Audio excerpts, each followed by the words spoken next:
I know this is starting to get silly, but there just are so many good South Korean shows on Netflix. I'm not being blackmailed or anything, I swear.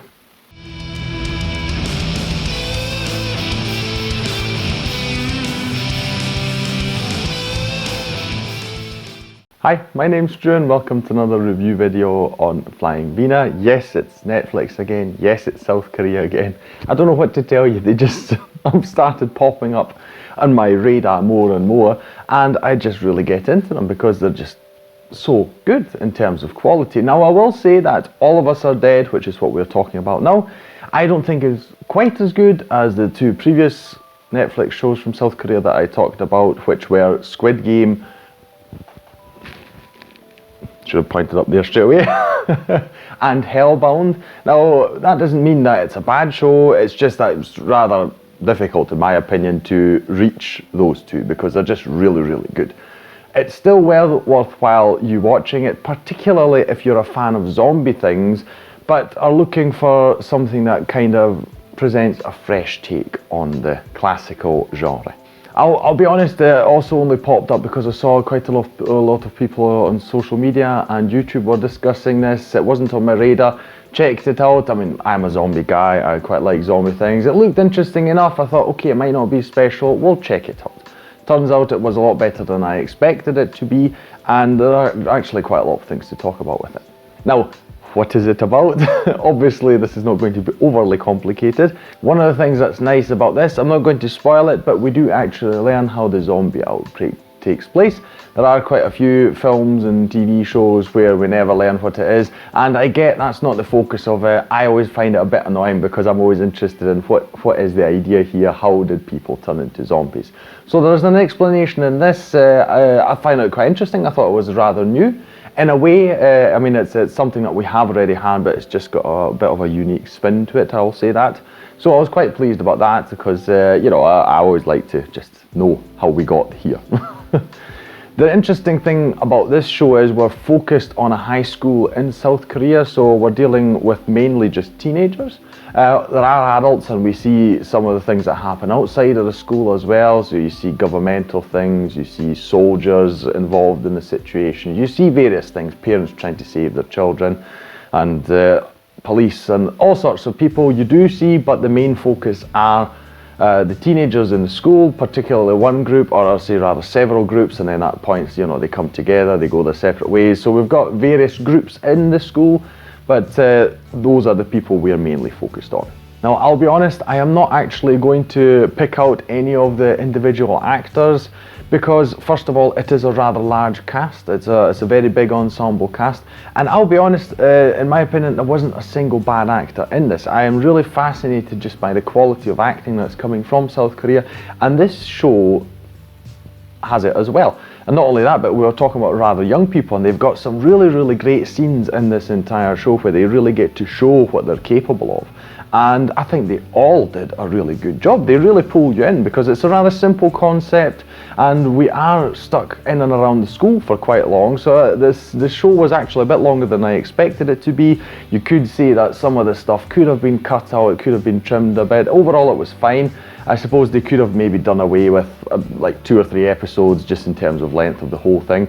But considering that we are focused on this group of people for so long, these guys and girls, they really managed to pull us in and keep us interested. The main thing for them is they're all huddled up in classrooms, you know, they're trying to get and create safe zones, and the big question is, are they going to be saved or not? They're debating whether they should try and leave the school or stay there and wait to be rescued. I of course won't be spoiling this and telling you what happens exactly, but just to let you know, there are a few twists. So when there are situations where you expect something particular to happen, either because you've seen it before and you're kind of prejudiced in that way because you expect them to do things as they usually do, but there are various situations where they really pulled the rug out from under me as well. They do trick a bit as well. There's some trickery where you see something happening and you know, the way it's edited, the way it's made, etc., it really leaves no doubt as to what happened, and then they sort of kind of I'll call it retcon it, and maybe the next episode or so, and you're like, wait a second, you know, a bit tricky. I'm not quite happy about that. You know, if something is presented in a certain way that leaves no doubt as to what happened, and then in the next episode they're going, no, actually something different happened because we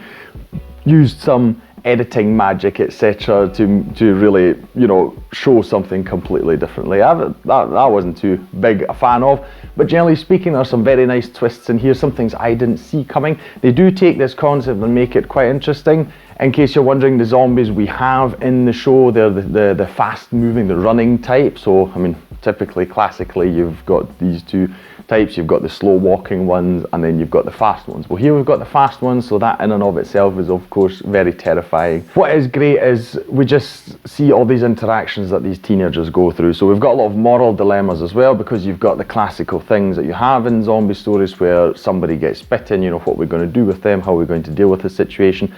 At the same time, you've just got them themselves.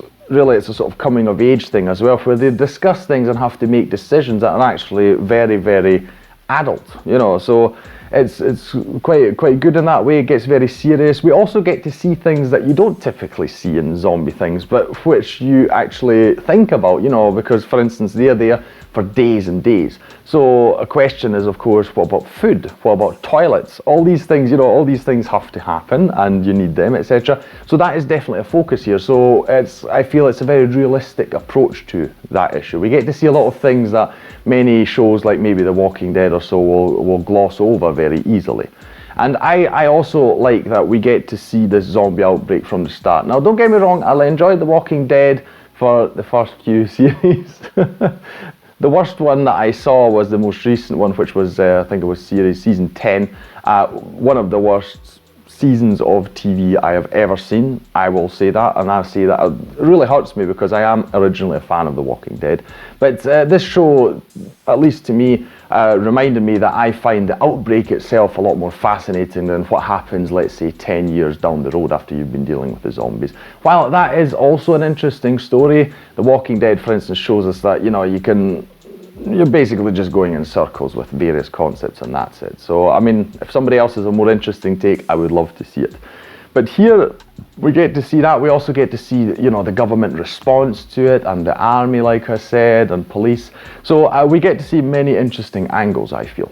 So that is what I would say about this show. If you're looking for a fresh take on the zombie things, you're interested in the more outbreak stuff and how do you deal with it in certain situations, like I say here, what would happen in a school, for instance, if this happened, you know, and how do teenagers deal with it while at the same time dealing with their typical teenager problems and such, but also, you know, having to make really adult and grown-up decisions. This show would definitely be for you.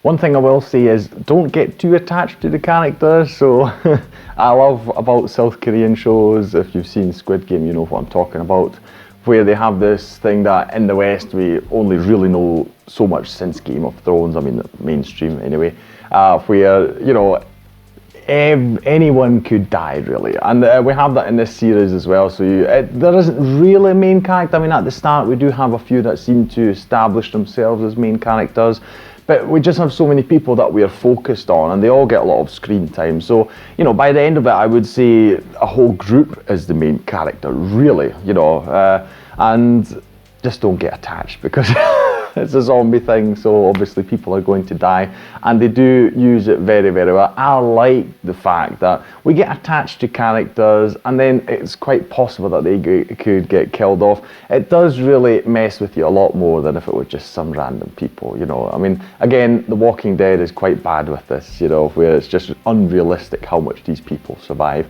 And here it is a rather realistic thing, and yeah, with all the creative situations that these kids are put in, you know, they have to do all sorts of things just to stay alive and stay safe and that. So yeah, there is quite a death toll involved as well, and every time something does happen, it is a real gut punch. So they really play these moments quite well too. We see how the characters react. Again, the actors, amazing. And I suppose for the actors as well, they're a lot of fun because a lot of them do get to play zombies as well, so that must be fun, I would assume. So it's a very original thing. Again, if you like zombie things, I think you should definitely check it out. It's not as good as Squid Game and Hellbound, but I do find that's a bit of an unfair bar that they would have to meet. It is very good in its own right. I believe there will be a second series. It does end on a note that makes you wonder how the story would continue, because again, like I say, it is a rather fresh take, particularly the ending. There's just a wee tidbit thrown in there that makes you go, okay, you know, how does that continue the story? What happens from this point on? So they have got some very creative ideas in here that would make it fresh and would make it very interesting. And they did say that the second series would be sort of kind of from a different perspective. I'm not sure if they mean continuing on from the story, or whether we see what happened in the first series from a different perspective. I'm not sure about that element, but nonetheless, I'll definitely be watching and would recommend that you do so as well. If you enjoyed this video, please like, share and subscribe. It's the best way to support this channel. Spoilers, I am currently watching another South Korean show on Netflix, and funnily enough, it's also about zombies. The interesting spin on it being here that we're actually in medieval ages. It's called Kingdom. It's already got 2 seasons. I'm only a few episodes in. I don't know if it's good yet, you know, whether it'll be a full review like this, or it might end up in a short review roundup. That question will be answered once I've seen the whole thing. But just, you know, heads up, there's going to be more. Netflix, South Korea, and zombie, you know, even that constellation. More of that to come, I'm sorry. I'll thank you for watching, and I'll see you in the next video on Flying Wiener. Take care, bye.